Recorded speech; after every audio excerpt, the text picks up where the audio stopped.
이제 말씀 같이 보겠는데요.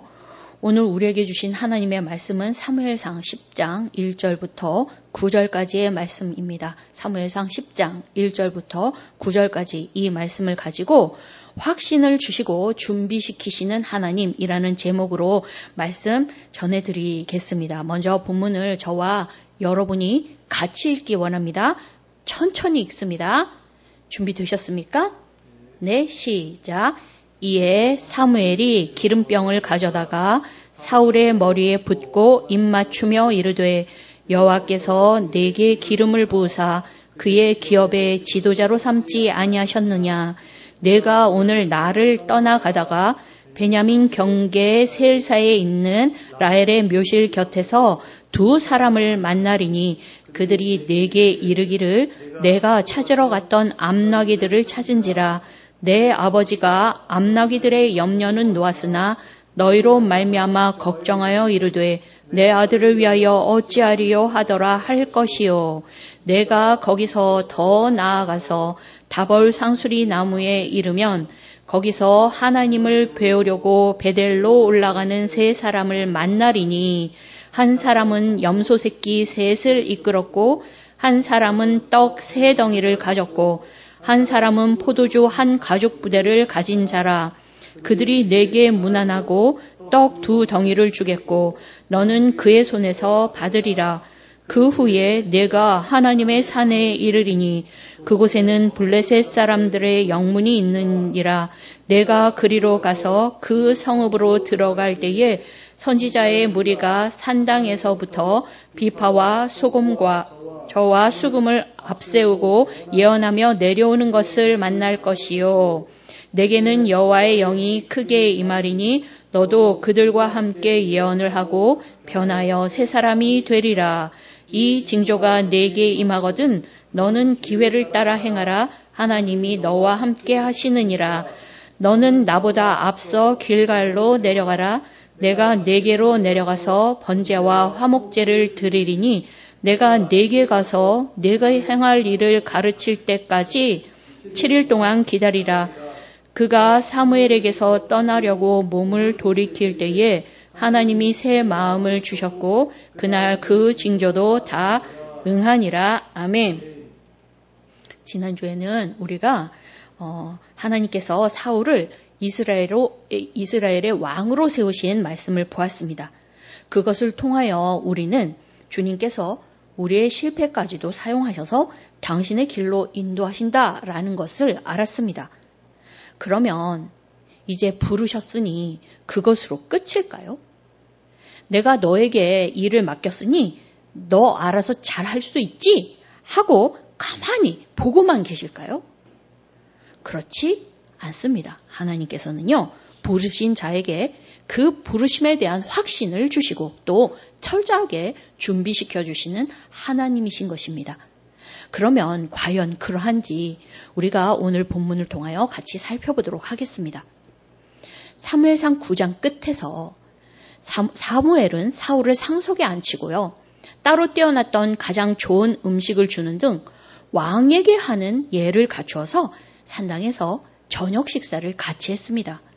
그리고 자기 집 지붕에 사울의 잠자리를 마련하고 늦은 밤까지 함께 이야기를 했습니다. 그러면 그들이 무슨 이야기를 나누었을까요? 제가 사무엘이었다면요. 아마도 이것저것 사울의 신상에 대해서 물어보고요. 또 그가 어떠한 신앙을 가진 사람인가 그것을 알아봤을 것 같습니다. 그리고 현재 이스라엘이 처한 상황에 대해서 이야기를 나누었을 것 같습니다. 왜냐하면 사울은 하나님 나라 이스라엘을 다스릴 왕이 될 사람이었기 때문이죠. 그러고 나서 사무엘은요, 동틀 때쯤 일찍 일어나서 사울을 깨워가지고 집으로 돌려보내기 위해서 배웅을 했습니다. 그런데 성읍 끝에 이르렀을 때에 사무엘이 사울의 사환을 먼저 앞서 보내게 했습니다. 그러고는 사울에게는 하나님의 말씀을 들려줄 것이 있다면서 그 자리에 잠깐 멈춰서도록 했습니다. 그리고 나서 사무엘의 머리에 기름을 부었죠. 10장 1절의 말씀입니다. 이에 사무엘이 기름병을 가져다가 사울의 머리에 붓고 입맞추며 이르되 여호와께서 내게 기름을 부으사 그의 기업의 지도자로 삼지 아니하셨느냐. 사무엘은요, 이날을 위해 미리 준비한 관유를 사울의 머리에 부었는데요. 이처럼 머리에 기름을 붓는 의식은 그의 신적인 사명과 권위를 부여하여서 그로 하여금 하나님의 일을 공식적으로 수행하도록 한다라는 임직의 의미가 있는 것입니다. 또 기름을 붓는다라는 것은 하나님의 일을 위해서 성별된 자들에게 하나님께서 성령을 부어주심 또는 성령의 은사를 주신다라는 것을 상징합니다. 구약시대에 기름 부음 받은 자는요, 왕과 제사장과 선지자 딱 이 세 직분을 맡은 사람이었습니다.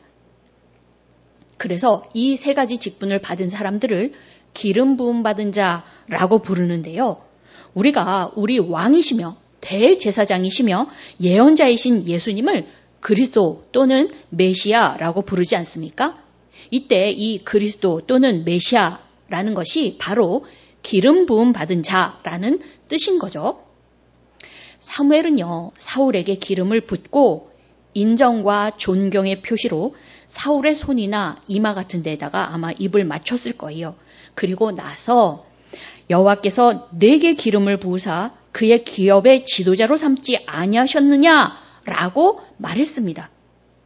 이 말은 하나님께서 사울을 이스라엘의 지도자로 삼으신 것이 아주 확실하다, 틀림없다라는 의미인 거죠. 그런데 왜 사무엘은 사울의 사환을 먼저 보내놓고 사울과 단둘이 있을 때에 이런 일을 행한 것일까요?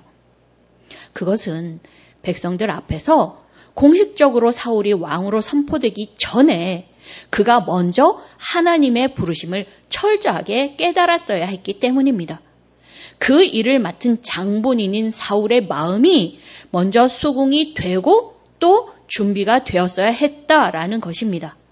그래서 사무엘은 아직도 뭐가 뭔지 얼떨떨한 그 사울에게 앞으로 그가 집으로 돌아가는 길에 마주칠 세 가지 징조를 말해줍니다. 그것을 통하여 사울이 하나님으로부터 이스라엘의 지도자로 부르심 받았다라는 것에 대해서 확신을 가질 수 있도록 하기 위해서였죠. 2절에 그 중에 첫 번째가 나오는데요. 사울이 에브라임 땅 라마에서 길을 떠나서 자기 집이 있는 베냐민 땅 경계까지 이르렀을 때에 야곱의 아내였던 라헬의 묘실 곁에서 두 사람을 만날 거다라는 거예요. 그런데 그 사람들의 입을 통해서 사울이 찾던 암나기들을 이미 찾았음과 또 사울의 아버지가 이제 아들인 사울을 걱정하고 있다라는 소식을 들을 거라는 거죠. 그런데 이 말은 어제 사무엘이 사울을 만나자마자 들려준 말이지 않습니까? 근데 똑같은 소식을 다른 두 사람의 입으로 또 듣게 했다라는 것은 사울로 하여금 사무엘을 통하여 하신 하나님의 뜻에 대한 의구심을 풀도록 하기 위함이었다라는 것입니다.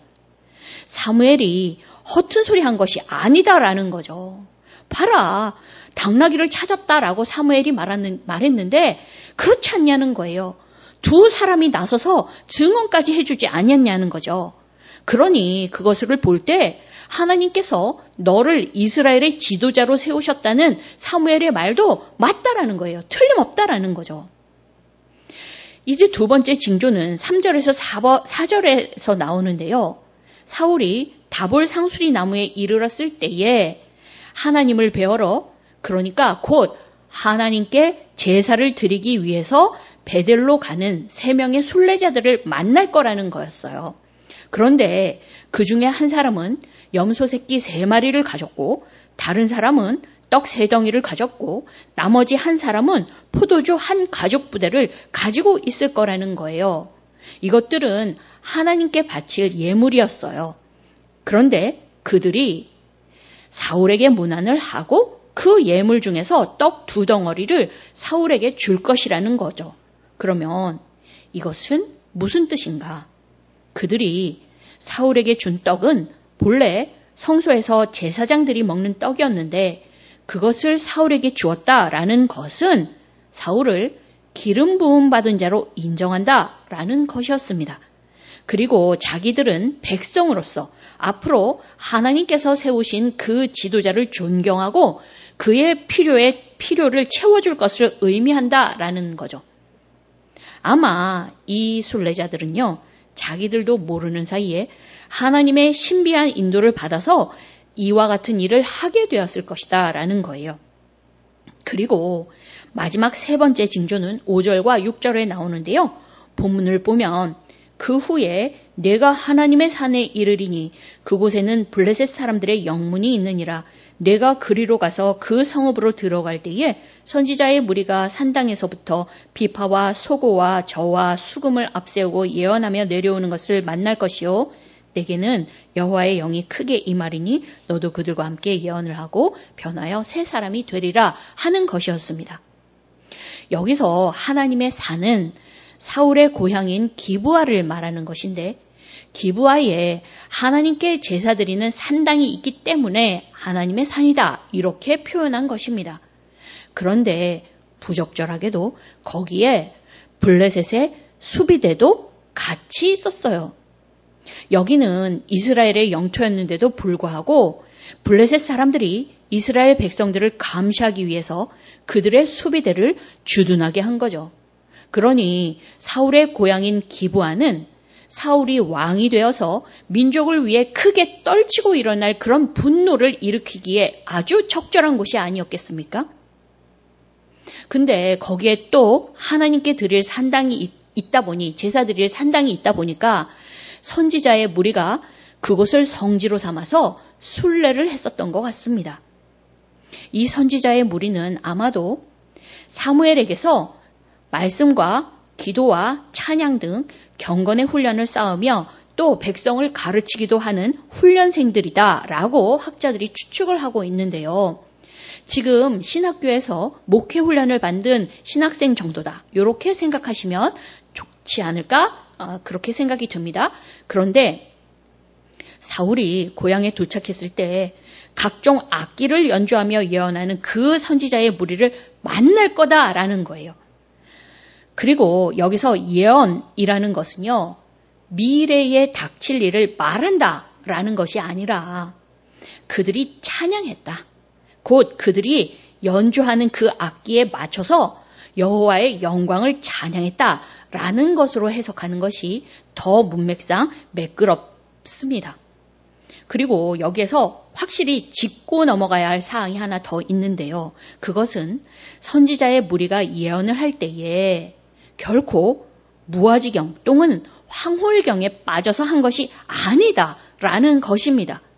만일 그들이 황홀경에 빠졌다면 그들은 아마 한 무리가 되어 물이 져서 함께 내려오지 못했을 것이고 뿐만 아니라 제대로 걷기조차 하기 힘들었을 것이다 라는 거죠.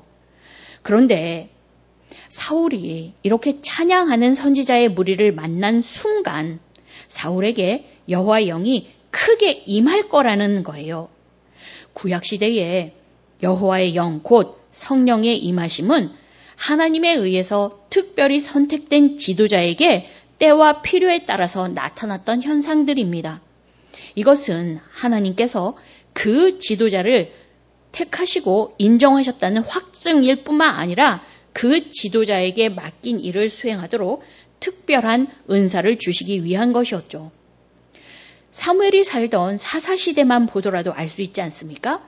기드온이나 삼손 등 사사로 세워진 사람들에게도 하나님께서 당신의 영을 부어주셔서 이민족의 침입을 막아내는 등 사사로서의 일을 감당하게 하셨지 않습니까? 그러나 구약시대의 성령의 임재는 때때로 하나님의 뜻에 따라서 임하기만 한 것이 아니라 하나님의 뜻에 따라서 떠나기도 했기 때문에 오순절 이후에 우리의 구원과 관계된 성령의 임재, 즉 우리처럼 거듭남 성도 가운데 임하신 그 성령의 임재와는 성격이 다르다고 할 수 있습니다. 우리 가운데 내주하고 계신 성령님은 결코 우리를 떠나지 않으시잖아요. 아무튼 사무엘의 말은 사울에게 성령님이 임하셔서 사울이 그 선지자들과 함께 예언을 할 거라는 거였어요. 그러니까 사울도 선지자의 무리와 마찬가지로 성령으로 감동되어서 마음으로부터 우러나오는 기쁨으로 여호와를 찬양하는 그 신령한 노래를 부르게 될 거다라는 거죠. 이것은 사울에게 있어서 하나님의 신이 그에게 임했음을 확증해주는 외적인 근거가 되는 것이고요. 또한 자기가 이스라엘의 지도자로 부름받았다는 내적인 증거가 되는 것이기도 합니다. 이런 일을 겪으면서 사울은 변해서 새 사람이 될 것인데요. 여기서 새 사람이란 신약에서 말하는 거듭난 사람이나 또는 성화를 의미하는 것이 아니라 완전히 딴 사람이 된 것처럼 변하게 된다라는 것을 의미하는 것입니다. 그러니까 사울은 먼저 자신이 하나님께 부름받았다라는 것을 분명히 깨닫게 될 것이고요. 그 소명을 따라서 이스라엘을 구원하기 위한 열망이 불일듯 일어나서 이제 이스라엘의 지도자로 담대하게 활약하게 될 것이다 라는 의미라는 거죠. 그러므로 이 세 가지 징조들은 사울로 하여금 자기의 소명에 대한 확신을 가질 수 있도록 하나님께서 예비하신 일들이다 라고 할 수 있습니다. 하나님께서는 이처럼 소명받은 사람이 맡은 일을 잘 감당하게 하기 위해서 먼저 그 소명에 대한 확신으로 마음을 준비시키시고 열정과 의지로 행할 수 있도록 밑받침을 해주시는 분이시다라는 것입니다. 이제 이 세 가지 징조를 다 일러준 사무엘은요, 사울에게 두 가지 당부를 하게 되는데요. 먼저 7절 말씀입니다. 이 징조가 내게 임하거든 너는 기회를 따라 행하라. 하나님이 너와 함께 하시느니라. 자, 여기서 이 징조는 앞에서 말한 세 가지 징조를 말하는 거고요. 기회를 따라서 행하라 라는 것은 기회주의자처럼 이 눈치 저 눈치 보면서 경솔하게 이리 왔다 저리 왔다 이렇게 행동하라는 뜻이 아닙니다. 자신의 소명과 관계된 일이 발생할 경우에 소신껏 거기에 대해서 대응하라, 왕권을 행사하라 라는 뜻인 것입니다. 이렇게 행하라 하시는 그 뜻은요, 하나님께서 사울과 함께 하시기 때문이다 라는 거예요. 사울이 하는 일에 하나님의 절대적인 도우심이 있을 것이다 라는 의미인 것입니다. 그래서 이것은 사울이 왕으로서의 직임을 맡는 동안 최고의 보장이 됩니다. 하나님께서 절대적으로 도와주신다니 이와 같은 보장이 또 어디 있습니까? 하나님께서는요, 사울이 왕으로서의 사역을 잘 감당하게 하기 위해서 당신 스스로를 준비하신 거예요. 이것은 실로 엄청난 은혜가 아닐 수 없습니다. 우리 각자가 사울이라고 생각하고 도와주시려고 팔 걷어붙이신 하나님을 한번 생각해 보세요. 절로 마음이 든든해지고 없던 용기가 솟아나서 담대해질 것 같지 않습니까? 이런 하나님이신 거예요. 우리 하나님은요. 사무엘의 두 번째 당부는 8절에 나와 있는데요. 너는 나보다 앞서 길갈로 내려가라. 내가 네게로 내려가서 번제와 화목제를 드리리니 내가 네게 가서 네게 행할 것을 가르칠 동안 7일 동안 기다리라 라는 것이었습니다. 길갈은요, 이스라엘 백성이 가나안 정복 전쟁을 시작할 당시에 요단을 건너서 처음으로 진을 쳤던 곳입니다. 그리고 지금도 사무엘이 순회 사역을 하는 장소이기도 하죠. 그런데 사무엘은 왜 사울을 자기보다 먼저 길갈로 내려가라 라고 했을까요? 사무엘이 거기에서 백성들에게 공개적으로 이 사울을 왕으로 소개하려는 계획이 있었던 것입니다. 근데 그렇게 하려면 백성들을 소집할 시간이 필요하지 않았겠습니까? 또 사울로서는 사울대로 자신을 왕으로 성별할 시간도 필요했겠죠. 사무엘은요, 길갈에서 번제와 화목제를 드릴 거라고 또 얘기를 했는데요. 여기서 번제는요, 전적인 헌신을 의미하는 것이고요.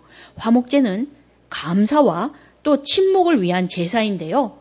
사울의 위임식과 관련하여 사무엘은 먼저 하나님 앞에 헌신과 감사의 제사를 드리려고 했던 거죠. 그러고 나서 사무엘은 사울에게 네가 행할 것, 곧 사울이 왕으로서 행할 것을 가르치기까지 7일을 기다려라 라고 한 것입니다. 그러니까 하나님께서는 사울을 왕으로 세울 위임식을 위하여 사무엘을 통해서 일하고 계셨다라는 것입니다. 사무엘을 통해서 백성들에게 사울을 왕으로 소개시키려는 거죠. 그래서 사울이 백성들로부터 인정을 받고 또 공식적인 왕의 직무를 이행하게 하시려는 것입니다. 또한 이를 통하여 백성들은 하나님께서 세워주신 이 왕이 누구인지 알고 그에게 복종하는 마음을 가질 수 있었을 것이었습니다. 그러므로 사울의 위임식은 왕이 된 사울뿐만 아니라 그 백성들의 마음도 같이 준비시키는 일이었던 것입니다. 우리 하나님은 당신을 거절한 이 배역한 백성들이라도 그들을 위해 친히 왕을 선택하시고 또 그들을 친히 준비시키시는 그런 은혜의 하나님이셨던 것입니다. 지금까지 우리는 사무엘을 통해서 사울에게 어떠한 징조들이 일어날 것인가에 대해서 들었는데요. 그 징조들이 과연 다 이루어졌을까요? 네, 다 이루어졌습니다. 9절을 보니 그가 사무엘에게서 떠나려고 몸을 돌이킬 때에 하나님이 새 마음을 주셨고 그날 그 징조도 다 응하니라 라고 되어 있죠. 그런데 본문에는요, 그 세 가지 징조 중에서 마지막 것만 기록하고 있습니다. 바로 사울이 자기의 고향 기브아를 순례하던 선지자들을 만났을 때에 하나님의 영을 받고 그들과 함께 예언 곧 찬양을 했던 일입니다. 그런데 이때 사울이 얼마나 크게 변화가 되었던지 11절을 보니 사울을 알던 사람들이 깜짝 놀라서 기스의 아들에게 무슨 일이 일어났느냐? 사울도 선지자들 중에 있느냐? 하고 말했대요. 그러니까 영적인 일이나 하나님 나라에는 무관심하던 이 사울이 열정적으로 하나님을 찬양하는 것을 보고 너무너무 놀란 거죠. 아니, 사울에게 무슨 일이 일어난 거지? 사울도 선지자 훈련을 받아? 사울은 전혀 그럴 만한 사람이 아닌데 이거 어떻게 된 일이지? 그랬다는 거예요. 그러니까 사울을 잘 알고 있는 사람들이 깜짝 놀랄 만큼 사울이 크게 변했다. 새 사람이 되었다라는 뜻인 거죠. 또 12절에는요. 그들의 아버지가 누구냐라는 말도 있는데요. 이것도 같은 뜻인 거예요. 이 말은 저 선지자들은 사무엘이 훈련시키는 사람들 아니야? 그런데 저 무리 가운데 사울이 끼어 있네? 와, 놀래라. 이런 정도로 풀 수 있는 거죠. 나중에 이 말은요, 갑자기 다른 사람이 된 것처럼 변한 사람들에게 사용하는 그 속담이 되었다라고 합니다.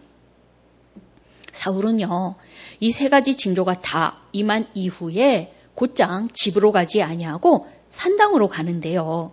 아마 하나님께 감사를 드리려고 했던 것 같아요. 그런데 거기서 숙부를 만납니다. 근데 이 숙부는 훗날 사울의 군대 장관이 된 아브넬의 아버지다라고 학자들이 생각을 하고 있는데요. 이 숙부가 아주 큰 호기심을 가지고 그동안 사울에게 무슨 일이 일어났는지 물어봅니다. 왜 아니었겠습니까? 나귀를 찾으러 나갔던 이 사울이 전혀 딴 사람이 되어 돌아왔지 않습니까? 그러니 물어보지 않을 수 없었겠죠. 그렇지만 사울은요, 당나귀를 찾았다라는 것 이외에 자기가 왕으로 부르심을 받은 이야기는 말해주지 않습니다. 왜냐하면 사무엘이 함께 나귀를 찾으러 갔던 사환도 앞세우며 아무도 모르게 자기 머리에 기름을 부었기 때문이죠. 아무도 모르게 해야 한다라는 것을 사울이 눈치챈 거예요. 그러니 사울이 참 신중하게 처신한 것입니다. 그리고 나서 이제 얼마간의 시간이 지나고 난 이후에 사무엘은 미스바로 백성들을 모으고 너희는 다른 나라 사람들과 같이 우리에게도 왕을 세워달라라고 하면서 너희를 애국과 가나안의 모든 나라의 손에서 구원하신 하나님을 배반했지만 하나님께서는 그럼에도 불구하고 너희의 원대로 왕을 세워주신다라고 말하면서 각 지파별로 제비를 뽑게 했습니다. 왜냐하면 이스라엘 백성들은요, 이 제비 뽑기가 하나님의 뜻에 따라 결정된다라는 믿음을 가지고 있었기 때문이었고요. 또 당시 하나님께서는 종종 그 방법을 통해 역사하셨기 때문입니다. 그래서 결국 제비 뽑기를 통해 가지고 사울이 속한 베냐민 지파가 뽑혔고요. 또 다시 제비를 뽑아서 사울의 가족이 뽑히고 또 최종적으로 사울이 왕으로 뽑히게 되었습니다.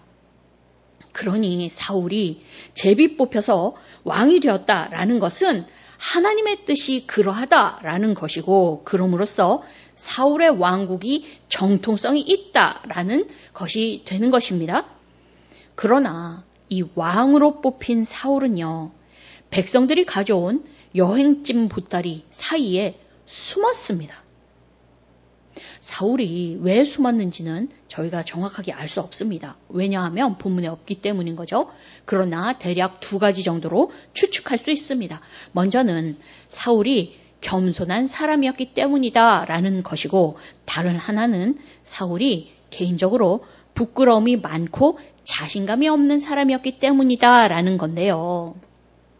그러나 이러니 저러니 해도 한 가지 확실한 것은 이때 사울은 숨으면 안 되는 것이었습니다. 하나님께서 미리 사울의 머리에 기름을 부어주시고 3가지 징조를 통하여 그렇게 확신을 주셨다면 이제는 믿음으로 받아서 백성들 가운데에 자신을 드러내어 순종했어야 한다라는 것입니다. 그러나 사울이 그렇게 하지 못했습니다. 이것은 앞으로 사울이 하나님 앞에서 더 순종해야 될, 더 훈련을 해야 할 그 조건을 하나님께서 미리 알려주신 것이다라고 볼 수 있습니다. 사울은요, 앞으로 순종을 통하여 믿음의 훈련을 더 해나가야 할 필요가 있었다라는 것입니다. 한편 왕으로 뽑힌 사람이 없다니 백성들은 얼마나 당황했겠습니까? 그래서 그들은 그가 어디에 있는지 하나님께 여쭈어서 찾아내야만 했습니다. 그런데 백성들은 짐 보따리 사이에서 찾아낸 이 사울을 보고서 아주 만족했습니다. 왜냐하면 사울의 키가 다른 사람보다 어깨 위만큼 컸기 때문입니다. 사울은요, 신체적인 면에 있어서는 모든 자기 민족을 구원할 그 전쟁을 해야 할 왕으로서 타의 추종을 불허할 만큼 뛰어난 조건을 갖추고 있었다라는 것입니다. 사무엘이 24절에서 너희는 여호와께서 택하신 자를 보느냐? 모든 백성 중에 짝하리가 없느니라 라고 말할 만큼 사울은 백성들이 바라던 그 왕상에 아주 딱 들어맞는 사람이었다라는 거죠. 그래서 백성들은 마음을 다하여 이 사울왕 만세를 불렀습니다. 왕의 만세. 이것은요, 하나님께서 백성들의 마음을 준비시킨 것이다 라고 볼 수 있다라는 것입니다. 그리고 25절을 보니 사무엘은 그 후에 나라의 제도를 백성들에게 말하고 책에까지 기록하여 여호와 앞에 두었다라고 했습니다. 여기서 나라의 제도란 신정국가의 왕이 지켜야 할 기본적인 의무 조항들로서 신명기 17장 14절에서 20절까지에 나오는 내용을 말합니다. 곧 왕이 하나님의 주권 앞에 겸손히 행하고 백성들을 하나님의 율법으로 잘 다스린다라는 것을 말하는 건데요.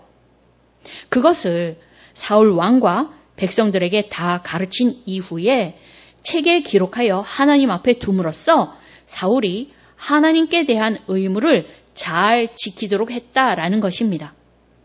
그러니까 사울은 왕이었지만 다른 나라들과 같은 절대 권력자가 아니라 하나님의 주권을 인정하는 신정국가의 왕으로서 하나님의 뜻을 따라 통치해야 한다라는 뜻이었던 것입니다.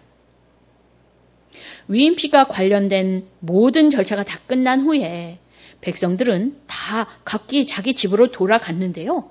사울도 자기 집으로 돌아갔습니다. 왜냐하면 지금은 왕궁이나 시나 행정기구 같은 게 전혀 갖추어지지 않는 그런 상황이었기 때문인 거죠. 그래서 아마 사울은요, 자기 고향 기브아를 수도로 삼아서 백성들을 다스릴 생각을 하면서 집으로 돌아갔을 텐데요. 이때 혼자 가지 않았습니다. 26절을 보니까 마음이 하나님께 감동된 유력한 자들과 함께 갔다라고 되어 있거든요.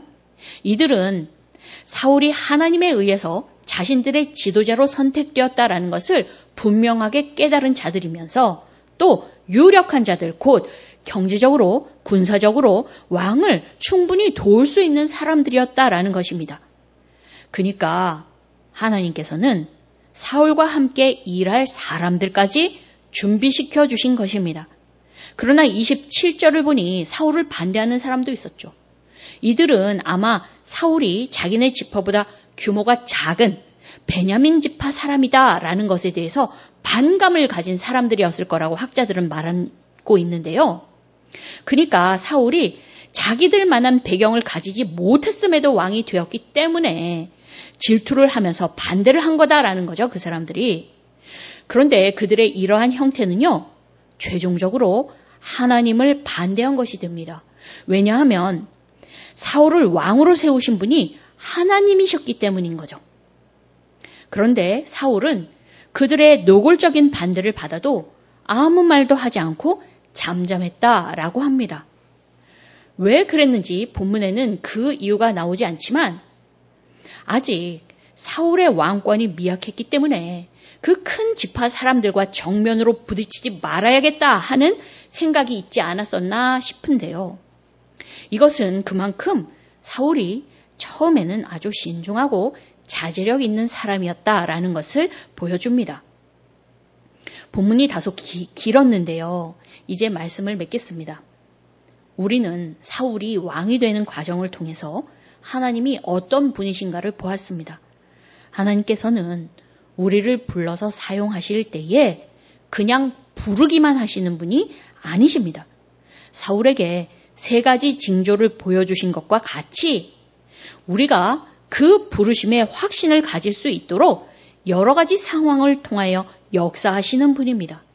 그래서 우리가 소명에 대한 확신을 가지고 마음으로 준비되고 의지로 준비되어 열정을 가지고 일할 수 있도록 준비시켜 주시는 것이죠. 이러한 과정이 필요한 것은 아마도 우리가 생각하는 길과 하나님이 우리를 위해서 마련해 놓으신 길이 서로 달라서이지 않을까 싶은데요. 그래서 만일 여러분에게 생각지도 못한 다른 길이 열렸다면 그냥 덮어놓고 이건 아니지, 이렇게 하지 마시고 그 길을 놓고 하나님께 여쭤보시기 바랍니다. 그러면 주님께서 여러분에게 확실한 징조들을 통하여 거기에 대해 대답해 주실 것입니다. 그래서 만일 그 길이 하나님께서 열어주신 길임이 판명된다면 사울처럼 숨지 말고 믿음으로 담대하게 순종하시기 바랍니다.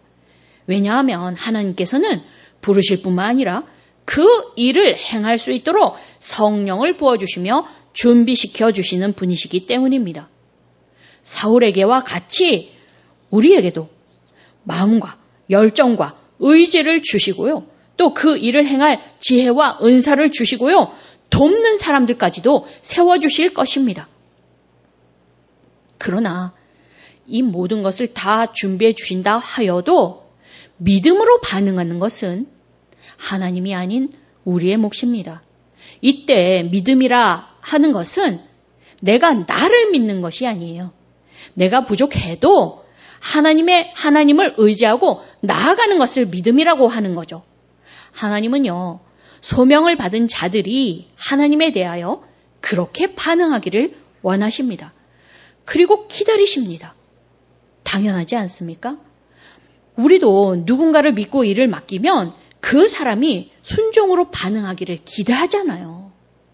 그러므로 우리는 나보다 더 나를 잘 아시는 하나님께서 부르셨다면, 또 그것을 확신했다면 모든 것을 준비시켜 주실 줄 믿고 그 부르심에 순종하여 우리의 믿음을 주님께 보여드려야 하는 것입니다. 또 내 곁에 누군가가 하나님의 부르심을 받아서 뭔가 일을 맡았다면 우리는 기쁨으로 그 사람을 도와줘야 합니다. 이것이 믿음이죠. 하나님의 주권적인 선택에 순종해서 그 행하심에 동참하는 것입니다. 그러므로 우리는 사울을 반대했던 사람들처럼 불신앙과 교만에 빠져 불평과 비난과 반대를 일삼아 하나님의 일을 그르치는 일이 없어야 하겠습니다. 사랑하는 새생명교회 성도 여러분, 주님이 부르시면 순종하십시오. 내 생각과 달라도 그 일이 주님께서 부르신 일이 확실하다면 주님께서 그 사명에 대한 확신을 주시고 또 준비시켜 주실 것입니다. 그러니 담대히 믿음으로 순종하여서 주님과 함께 주님의 나라를 이뤄가는 저와 여러분이 다 되시기를 예수님의 이름으로 축원합니다. 함께 기도하겠습니다.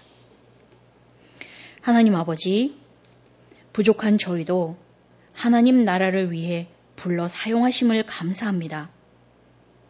저희들 주님께서 부르시면 믿음으로 순종하기 원합니다. 주님께서 마음에 주신 그 확신을 가지고 그 일을 행할 수 있도록 준비시켜 주실 것이기 때문입니다. 저희들 주님을 믿고 의지함으로 주님께서 맡기신 일에 충성을 다하게 하시고 그 일을 통하여 하나님을 더 깊이 알고 주님과 함께 주님의 나라를 이뤄가게 하여 주시옵소서. 이 모든 말씀 예수님의 이름으로 기도합니다. 아멘.